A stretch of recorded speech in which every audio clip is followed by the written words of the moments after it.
Hello, welcome to the 2JZ channel. In this video, we're going to be replacing an O2 sensor on a 1998 through 2005 Lexus GS300 with the inline 6 2JZ GE.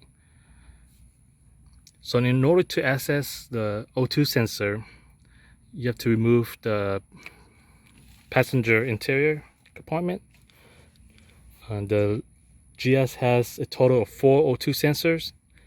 2 up front before the cat and 2 at the rear after the catalytic converter.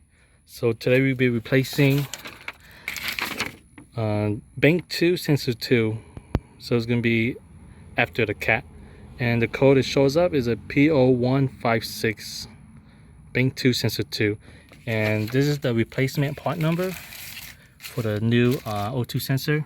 This is a Denso OEM replacement. It's going to be a 2344 603, and this is a new part.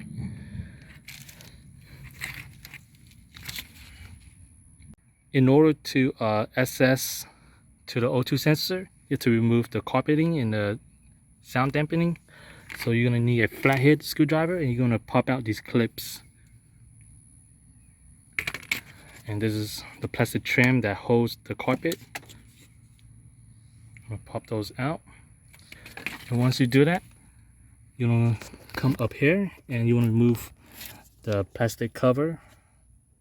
This is for the electrical harnesses and fuse box.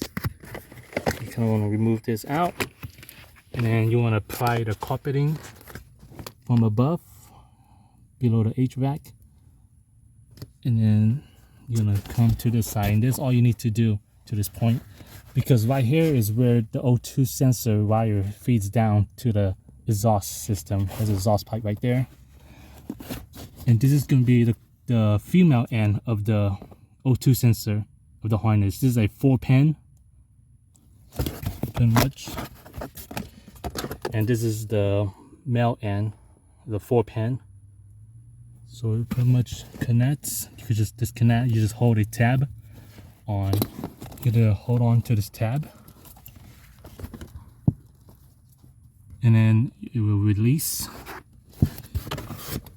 And then you want to feed the wire down below to the O2 sensor port, which is on the exhaust pipe.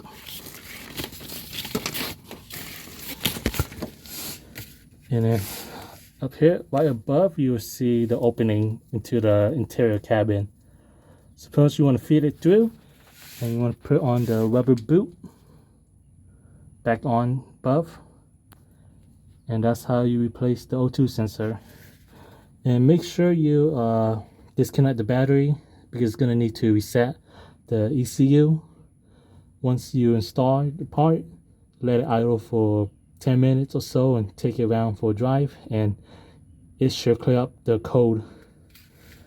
So I hope this video was helpful for bank 2 sensor 2 for GS300 2JZ 2nd gen.